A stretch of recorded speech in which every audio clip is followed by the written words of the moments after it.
I'm Dave Rajul, and today we begin digging deeper or climbing higher into Escalate, the leadership framework to take your leadership to another level. I want to remind you that here on this podcast, we're helping leaders to grow one step at a time. In the next few sessions, we will look at each letter or concept in the framework that is Escalate. Remember, we said Escalate, E-S-C-A-L-A-T-E.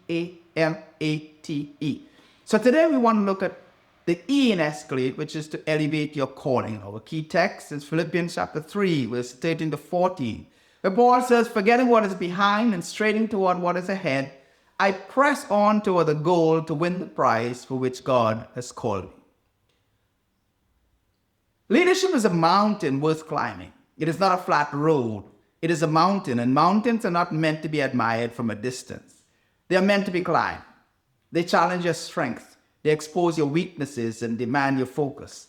Every step upward requires intention. Every level requires endurance. And here's the truth. Not everyone is willing to make the climb. But I think that you are willing to make this climb, and that's why you're here today. Leadership, true God-centered leadership, is a mountain worth climbing because what is at the top is not position, not recognition, not applause, but its purpose. God never designed leadership to be accidental. It is always intentional and it's always upward. That's why in Exodus chapter 24, verse 12, God said to Moses, come up to me on the mountain and stay here. Notice the language, come up. God didn't call Moses to stay where he was. He called him higher to where God was. And that is the premise of this entire Escalate journey. God is always calling his leaders upward. He's always calling us to move high. The core principle that we want to understand in this lesson is that elevation requires separation. When God called Moses up the mountain, Moses left behind the noise, the crowd, and the distractions.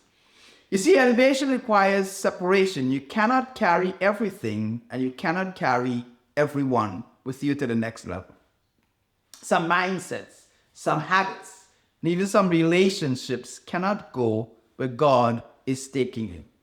Paul echoes this in Philippians chapter 3, verses 13 and 14, when he says, forgetting what is behind and straining toward what is ahead, I press on toward the goal. You see, Paul understood something critical. You cannot move forward while holding on to the past. Elevation demands letting go of past failures, releasing past successes, and refusing to live in yesterday's identity. So let's break down the statement that Paul made in Philippians chapter 3. First, he said, forget what is behind. Forgetting what is behind. Paul doesn't say remember and reflect. He says forget.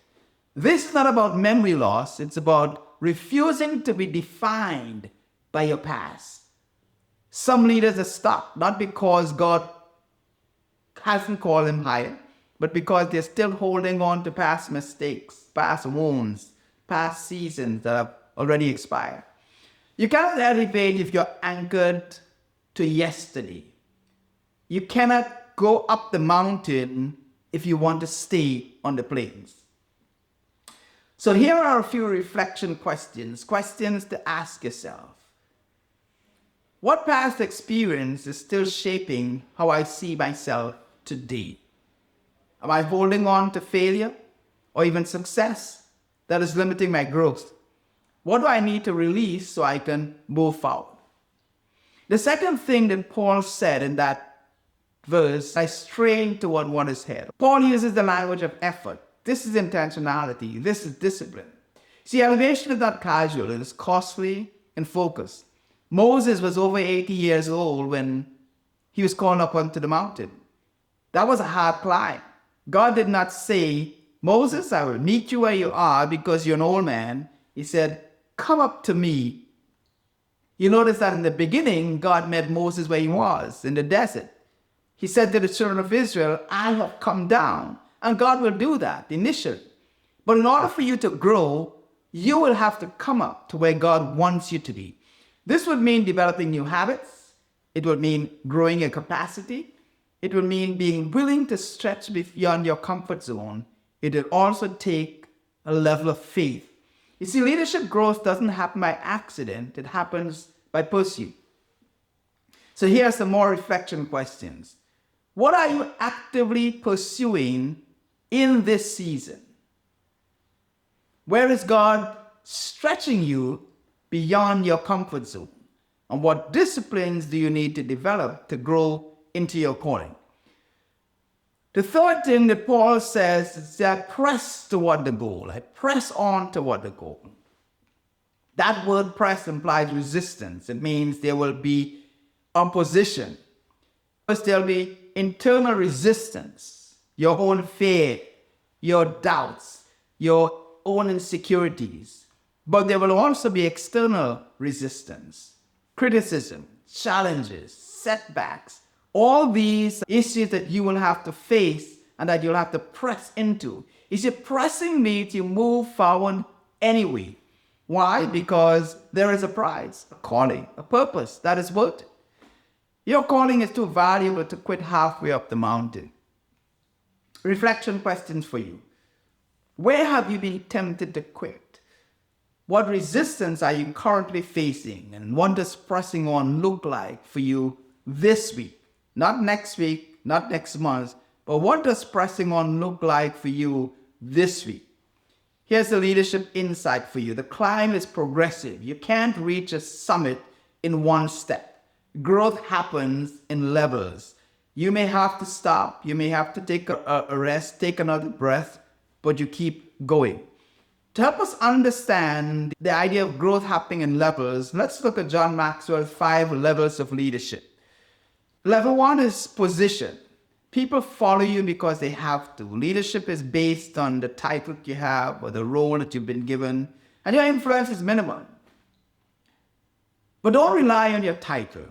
Build relationships. Build credibility with the people around you. The second level, according to John Maxwell, is the permission level, where people follow you because they want to.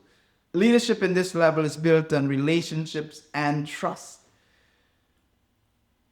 So what you can do is invest in people, listen, show genuine care. The third level that John Maxwell gives us is the production level. People follow you because of what you've done. You see, results create credibility. So lead by example, produce results that inspire confidence. The fourth level is people development. People follow you because of what you have done for them. You see, leaders produce leaders. So at this level, you mentor others, you multiply your impact by investing in people. And then level 5 is the pinnacle. People follow you because of who you are. You see, leadership becomes legacy. At this point, you focus on long-term influence. You build something that outlives you. So as we close today, I want you to understand that elevation in leadership is not about climbing alone. It's about lifting others as you rise. So here's a call to action for you. Take the next step. This week, I want you to take one intentional step towards elevation. Release one thing from your past that is holding you back. Refocus on one clear goal that God has placed ahead of you. Thirdly, respond with action. Do something that stretches you. Ask yourself daily, am I climbing or am I staying comfortable? Because God is still saying to you, come up higher. In the next lesson, we will move on to the S in escalate. Stand firm on your values. The key verse is 1 Samuel 17, verse 29, in which David said, what have I done now? Is there not a cause? We'll explore how conviction sustains you when opposition rises, and why knowing your why is essential to standing your ground in leadership. So God bless you until the next lesson. Remember, this is the Encrypt podcast, where we are helping leaders to grow one step at a time.